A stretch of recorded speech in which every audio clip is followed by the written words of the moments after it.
Modern poultry production is a sophisticated business that requires state-of-the-art operations, including climate-controlled barns, computerized monitoring systems, and custom equipment designed to aid in the production process. Hogslat Incorporated is among leaders in the manufacturing and distribution of equipment vital to modern poultry operations, as well as the largest building contractor and manufacturer of specialty hog equipment in the United States. We also do business in Europe, Asia, Mexico, Central and South America, as well as Africa. Hogslat Incorporated was founded in 1969 as a small family business by pork producer William Herring. In the early 1990s, Hogslat began offering products and services to poultry producers. In 1995, we opened the first location of our poultry division, now known as Georgia Poultry Equipment Company, which has since managed thousands of projects for poultry producers throughout North America. Georgia Poultry Equipment's full-service approach includes consultation before the sale, installation of equipment, and after-sale services to ensure that our customers' barns are safe, efficient, and profitable. We've collaborated on projects with poultry industry leaders throughout the U.S. and abroad. By understanding the expectations of these large integrated operations, we can better recommend equipment solutions to customers of all sizes that will help them succeed as producers. Georgia Poultry also provides ongoing support to customers through a large network of service and equipment centers ready with new production solutions, replacement parts, and new equipment. Georgia Poultry Equipment Centers feature Grower Select brand products, which are designed and tested by our dedicated team of engineers in the United States. This team is focused on providing our customers with superior quality equipment at affordable prices. Modern chicken production uses three types of farm sites to produce and raise market broilers: the pullet farm, the parent or breeder farm, and the broiler farm. Facilities are designed and equipped to address the bird's unique needs at every phase. Careful management, proper handling, and quality facilities help to assure the maximum number of uniform-sized, healthy broilers go to market. This pullet farm was built by Georgia Poultry in 2005 and includes 4 houses. Each house accommodates approximately 12,500 birds per flock, for a total of 25,000 pullets per year. A pullet is a young chicken that has not yet reached sexual maturity. These chickens, which eventually become the parents of the broiler chickens that end up in grocery stores, are placed on the pullet farm when they are very young and will stay until they reach sexual maturity, which takes about 22 weeks. Feeding is a critical factor at pullet farms. An automated system delivers the proper feed from large bins on site to the designated animals. Feeders like these programmable high-speed pullet auger feeders distribute equal amounts of food throughout the entire line at the same time. If food is offered in just one area of the pullet house, birds will crowd to that area and suffocate each other while attempting to eat. Because the deaths of these pullets would prevent the birth of so many broiler chickens later on, they are quite valuable, making operators highly motivated to protect their welfare. Besides precautions like the simultaneous feeders, strict biosecurity procedures are always followed. Males and females, roosters and hens, are separated in pullet barns to prevent roosters from trying to mate with hens during the early stages. It also allows strict control of diets to create optimum physical and reproductive health. Light is restricted in the pullet barn to help manage growth through use of light traps on ventilation fans, inlets, and cool cells. Waste generated by hens and roosters is absorbed in wood shavings that are disposed of when the flock is moved. Radiant heat and stir fans help to keep the litter dry while the birds are in the houses. The litter is disposed of in accordance with a nutrient plan every farm must submit to a state environmental agency, most often by selling it to local farmers who use it as a natural and inexpensive fertilizer for their row crops. Birds that die on the farm are composted. Once the pullets have reached sexual maturity, they are moved on to the next stage of production at a parent stockhouse. This parent farm, known as a breeder farm in the U.S., was built by Georgia Poultry in 2008 and features 4 barns housing as many as 50,000 birds at one time. Parent farms provide an ideal environment for roosters and hens to breed. Roosters' feed is controlled so that weight gain is limited and the roosters will be more sexually active with the hens. Unlike pullet houses, parent houses have nests for the hens to lay eggs. There are both single-hole nests, like those used in the United States, and community nests, which are used in other parts of the world. Eggs produced on the parent farms are collected and sent to the hatchery. The chicks from those eggs will be the broilers that consumers see on their grocery store shelves. Biosecurity is important in all phases of poultry production, but particularly on parent farms, because the parent birds spend approximately 46 to 48 weeks here. Since the farm only hosts one flock per year, that limits the ability to clean the barn, making contamination prevention even more critical. A breach of biosecurity causing contamination could not only endanger the animals and erode profits on the parent farm, but it could also spread disease to the hatchery, where hundreds of thousands of birds could be put at risk. Proper biosecurity measures include limiting the number of visitors and ensuring visitors have not been exposed to other flocks for at least 24 hours. In addition, visitors must wear disposable coveralls, boots, and hairnets provided by the farm manager and use foot baths before entering the barn.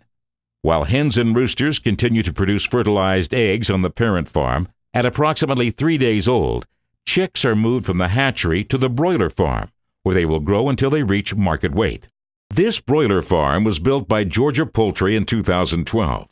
There are a total of 4 houses accommodating as many as 111,000 birds per flock, for a total production of between 550,000 to 670,000 broilers per year.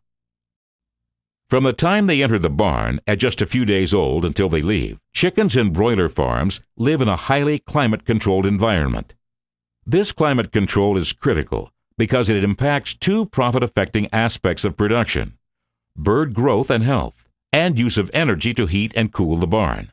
Broiler houses are built with climate control in mind. They are highly insulated and sealed almost to the point of being airtight. By adding tunnel doors, inlets, and fans, airflow and temperature can be tightly controlled at all times. Houses use computer-controlled, automated systems to maintain ideal temperature and airflow inside the barns, creating optimum, healthy growing conditions. Mechanical systems that control the environment include adjustable tunnel doors, fresh air inlets and cooling cells, and exhaust fans. In the winter, radiant heating devices like brooders and tube heaters keep chickens warm while cutting energy consumption by nearly 30% compared to more traditional convection heating alternatives. In the summer, insulated tunnel doors are dropped to allow cool air to circulate. The primary goal of the broiler farm manager to raise the most healthy and uniformly sized birds at the fastest rate possible makes the focus on climate control increasingly important as the birds grow. Depending on the size of bird desired by the processing plant, a broiler farm may host as many as 6 flocks per year. Living space is also a key consideration inside a broiler house. If birds are too crowded, their growth is slowed, which damages profits. In order to maintain ideal growing conditions, a farm manager must ensure birds have both the ideal environment and adequate space every day. Throughout every phase of production, Georgia Poultry is committed to excellence in the poultry industry. Experience, cutting-edge technology, and hands-on service make Georgia Poultry a leader you can trust.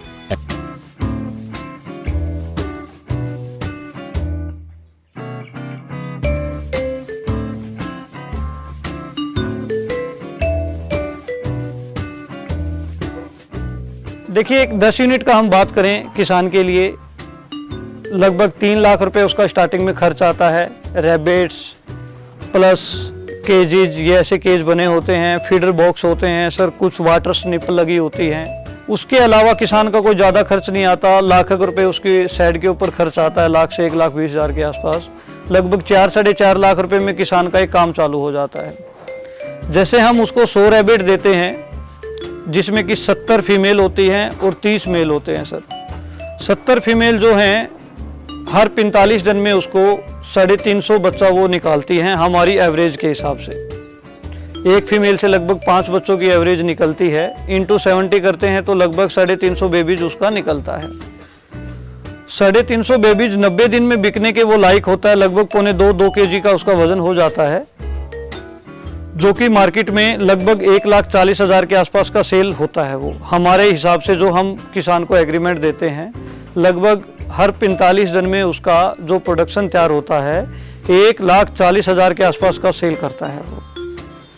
हम उसमें लगभग 50 to 60% expense उसका मानते हैं, just like कि वो दाना खिलाता है या कोई मेडिसिन्स है या उसमें से कुछ मोटेलिटी हो जाती हैं या फिर उसको हमारे पास छोड़ के जाने का ट्रांसपोर्टिंग लगता है। उसको जो हम एवरेज निकाल के देते हैं किसान को, लगभग 25-30 हज़ार का महीने का एक एवरेज हम निकाल के देते हैं कि डेफिनेट उसको प्रॉफिट आता है। क्या होता है कि जैसे ये पूरा हमारा फीमेल का रहता है पूरा लाइन, इधर में सर मेल का रहता है। सूरज निकलने से पहले हम एक अच्छा टाइम मानते हैं क्रॉसिंग के लिए। जैसे कि ये फीमेल जो होता है तो फीमेल को उठा के हमें मेल के डोर में हमें डालना पड़ता है। मैं थोड़ा प्रैक्टिकली दिखा भी देता हूँ आपको। जस्ट लाइक ये फीमेल होता है तो हमें मेल के डोर में इसको डालना पड़ता है सर क्रॉसिंग के लिए। जो बच्चे देने का जो टाइम जो होता है 28 से 32 दिन का टाइम रहता है सर बच्चे देने का फीमेल का। रैबिट के फीड में देखिए हरा चारा जैसे होता है, एक टाइम तो हम हरा चारा डालते हैं सभी रैबिट्स को, जैसे कि बरसीम हो गया, रिजका हो गया। सेकंड एक एजुलूशन करके ग्रास आता है रैबिट के लिए, वो काफ़ी अच्छा और प्रोटीन्स वाला मतलब हरा चारा हम बोलते हैं उसको। दाने में जैसे नॉर्मल दाना होता है तो घर पे ही ग्राइंड हो जाता है कि जैसे मक्का हो गया, सोयाबीन का खल हो गया, सरसों का खल हो गया, अपना गेहूं का चोकर हो जाता है, जौ हो जाता है, तो ये राइस पॉलिश जैसे हो गया फैट के लिए। ये सब चीज़ें हम मिलाते हैं और दाने में डालते हैं। इसका एक तो कॉस्टिंग वाइज किसान को अच्छा रहता है कि 20 रुपये केजी के अंदर में ये सब आ जाता है। एक तो हम मीट के लिए भी इसको सेल करते हैं, प्लस जैसे गवर्नमेंट के लिए हम गवर्नमेंट को सप्लाई करते हैं। जितनी अपना यूनिवर्सिटीज़ होती हैं, एग्रीकल्चर यूनिवर्सिटी होती है, वैक्सीन डिपार्टमेंट होते हैं, उनमें दवाइयों के लिए हम इसको भेजते हैं। रैबिट्स में देखिए बहुत ज़्यादा वैक्सीनेशंस की या कोई इंजेक्ट की या कोई अदर मेडिसिन्स की ज़्यादा नीड नहीं होती है। इसका जो मीट जो होता है इसके अंदर कोलेस्ट्रॉल जो है वो 0% होता है। जैसे पोल्ट्री को भी हम कंपैरिजन करते हैं इस बिजनेस के साथ, उसमें 64 डिजीज होती हैं। रैबिट फार्मिंग के अंदर कोई ऐसी बीमारी नहीं है। प्लस जो फैट है रैबिट मीट के अंदर कोई फैट नहीं है। जो हार्ट पेशेंट है उसके लिए मीट इसका काफ़ी अच्छा माना गया है।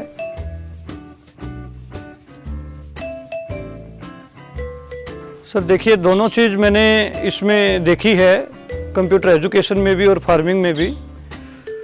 फार्मिंग में रैबिट फार्मिंग में मुझे काफ़ी अच्छा लगा, प्लस प्रॉफिटेबल भी मेरे को ये बिज़नेस उससे कहीं ज़्यादा गुना अच्छा लगा। मैं रैबिट फार्मिंग से बहुत अच्छा प्रोग्रेस किया हूँ। मैंने ज़मीन भी अपना परचेज किया है, कुछ गाड़ी भी मैंने जोड़ा है, शहर में मैंने मकान भी लिया है। तो एक दो चीज़ें मैंने